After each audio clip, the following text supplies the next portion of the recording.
Vamos a hacer un recorrido por la historia del ferrocarril en México.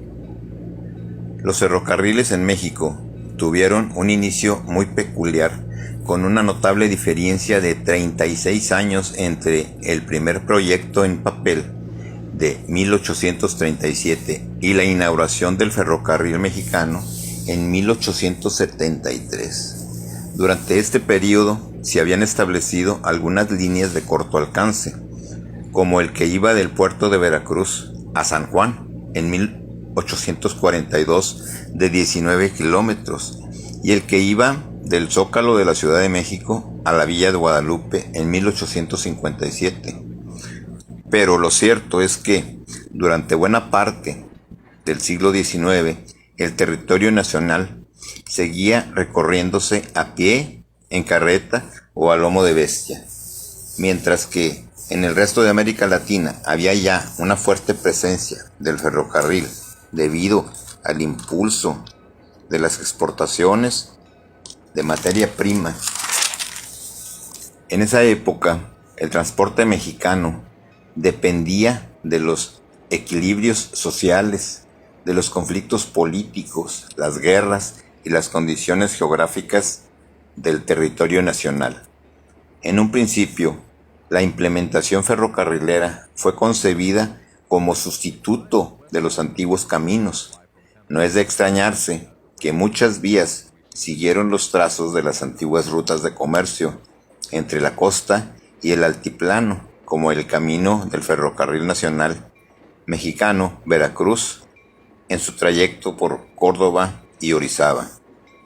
Los ferrocarriles mexicanos obtuvieron una atención política importante entre el año de 1876 al año 1910. Luego de la experiencia por el establecimiento del ferrocarril mexicano, el gobierno federal implementó ciertas políticas para desarrollar más líneas. Se encargó de hacer más asequibles los proyectos privados de largo alcance. Subvencionó costos, brindó mano de obra y materiales a empresas extranjeras que en sí aportaron ingeniería, maquinaria e infraestructura necesaria. Determinó que los estados de la Federación promovieran la construcción de líneas regionales. Con esas acciones se incrementó la estructura ferroviaria nacional durante la década de 1880 y 1890, alcanzando ya la capital, la Ciudad de México, un puerto, Veracruz, y dos ciudades de la frontera norte. El primer entramado ferroviario nacional terminó sirviendo como un importante eje del plan modernizador para el comercio y el transporte mexicano. El otro importante eje sería el administrativo. En el año de 1891 se estableció la Secretaría de Comunicaciones y Obras Públicas, entidad que se dedicaría a dejar fija la política de construcción de ferrocarriles, enlaces marítimos, puertos y aduanas, acorde a las exigencias del desarrollo de los capitales mundiales. La nueva secretaría sirvió a este objetivo. Para 1915, la red ferroviaria nacional se extendía ya 20,000 kilómetros lineales. A nivel Latinoamérica, los ferrocarriles nacionales en México estaban solo atrás de los ferrocarriles de Argentina. Las empresas privadas que construyeron ferrocarriles apoyadas por el gobierno mexicano favorecieron las exportaciones de materias primas. Por eso, la red ferroviaria estaba dirigida hacia los principales puertos atlánticos, Tampico, Coatzacoalcos y Veracruz, y a las ciudades fronterizas del norte. Esta condición provocó ciertos problemas para comunicar al país entero, y solo ciertas zonas contaron con este tipo de transporte. Sin embargo, de los territorios, el de Veracruz fue el más beneficiado por obvias razones, ya que la prioridad fue llegar del mar al altiplano de la capital. Entre 1873 y 1907 se establecen tres principales líneas nacionales. En 1873, el ferrocarril mexicano. En 1895, el ferrocarril interoceánico. Y en 1907, el ferrocarril nacional. La comunicación era ya desde la capital a puertos y frontera norte, y la unión entre los océanos recorriendo desde Oaxaca hasta el sur de Veracruz. En cuanto a los ferrocarriles regionales, se construyeron en 1875 un ramal Veracruz-Jalapa, en 1877 de Jalapa a Coatepec, en 1884 un ramal de Alvarado a Veracruz llamado el Alvaradito, y en 1900 un ramal de Córdoba a Coscomotepec llamado el Huatusquito. En el norte, en 1903, el Coahuila y Zacatecas inició actividades en 1905. Cabe mencionar que todos los ferrocarriles del país eran administrados por empresas privadas. Para poder organizar las distintas líneas ferroviarias, en 1908 se creó una empresa estatal administradora, que era Ferrocarriles Nacionales de México, 1908. Esta empresa se encargó del control de tarifas, horarios, rutas, embarques, entregas de correo, reparaciones, control de personal y demás asuntos de logística ferrocarrilera. Durante la Revolución Mexicana y la Primera Guerra Mundial, los dueños extranjeros de las líneas ferroviarias delegaron muchas de sus operaciones a la empresa Ferrocarriles Nacionales de México. Y al contrario de lo que pudiera asumirse, los conflictos bélicos, revolucionarios y los de la Guerra Mundial no afectaron la dinámica de los transportes ferroviarios.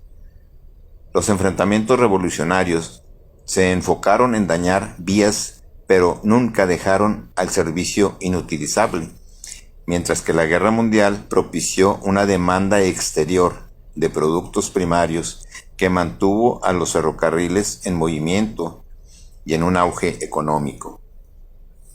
La situación pujante de los ferrocarriles cambiaría entre los años de 1920 a 1942, cuando se dejaron de construir nuevas vías a nivel nacional. Esto debido a la baja demanda en el extranjero de las materias primas mexicanas, el fuerte impulso en transporte carretero y el uso del automóvil ya en esos años. Sin embargo, la política del gobierno de fomentar el comercio interior para no depender de los entonces inestables mercados internacionales colocó a los ferrocarriles como medio de transporte y medio de desarrollo nacional.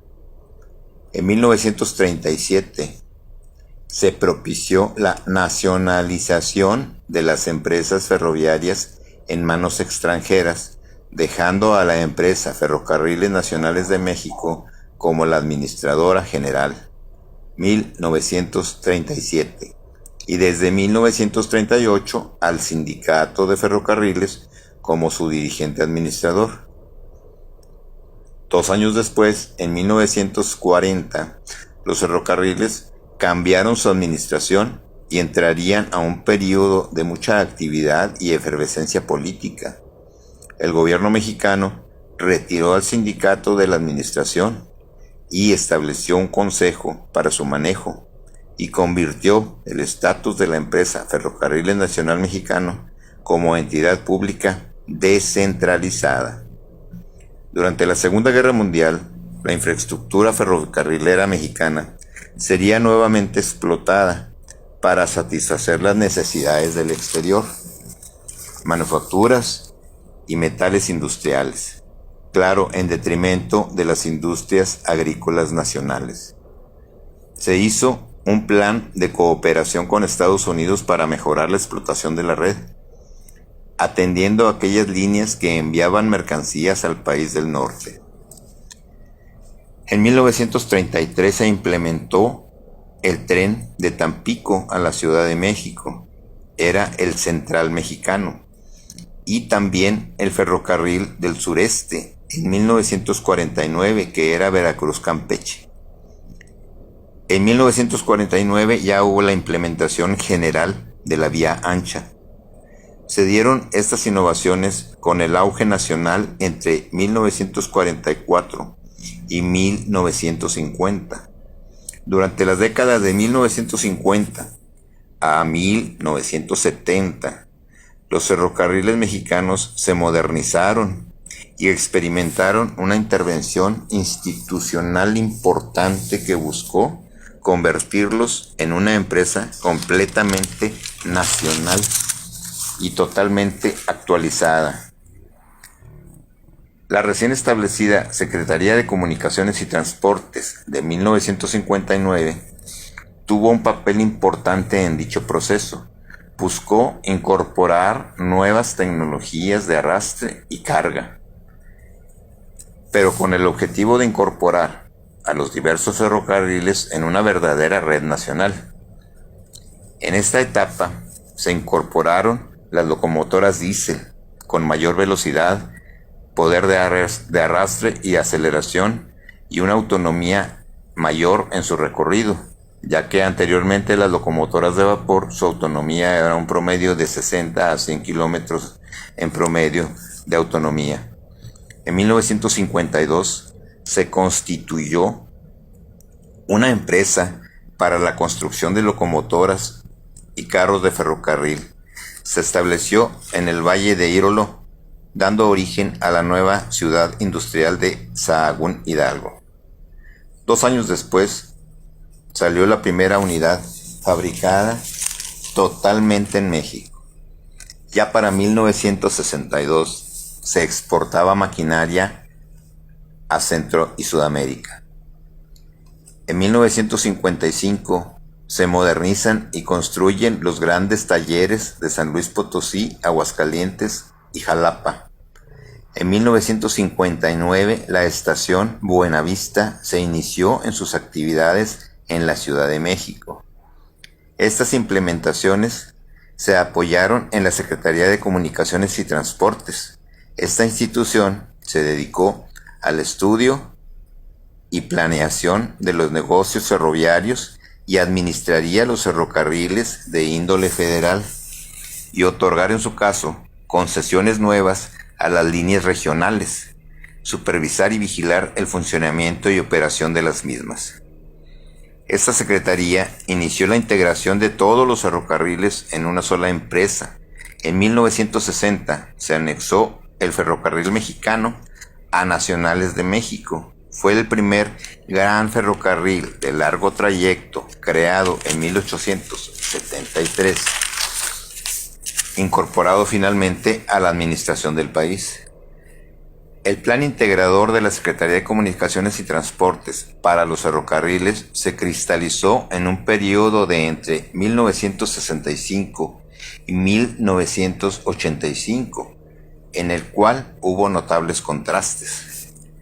En los primeros 10 años se experimentó un crecimiento económico, mientras que en los siguientes años fueron dificultades. En esos 20 años la red alcanzó los 24,000 kilómetros lineales y el 99% de las locomotoras eran diésel. La empresa Ferrocarril Nacional Mexicano experimentó una serie de pérdidas crecientes y un persistente desequilibrio en sus finanzas. Según los especialistas, este desequilibrio se originó al mantener muy bajos los costos de transporte ferroviario, sin optar por la generación de ganancias propias, así como la competencia fuerte con el sistema de carreteras, ya que en ese tiempo ya se podía alcanzar cualquier punto geográfico de la República, tanto por carretera como por ferrocarril. En 1975 se aumentan las tarifas tanto de pasajeros como en transporte de carga. Esta acción dio signos alentadores, pero mantuvo el riesgo latente de pérdidas. Las señales de aliento se basaron en que con las nuevas tarifas se pudo lograr un incremento de locomotoras diésel, llegando a tener 1,300 unidades ya en el año de 1983. Al año siguiente, 1984, los avances en las comunicaciones permitieron instalar radiocomunicación móvil a las unidades ferroviarias nacionales. Entre 1991 y 1994 se propició la privatización de la industria nacional ferroviaria.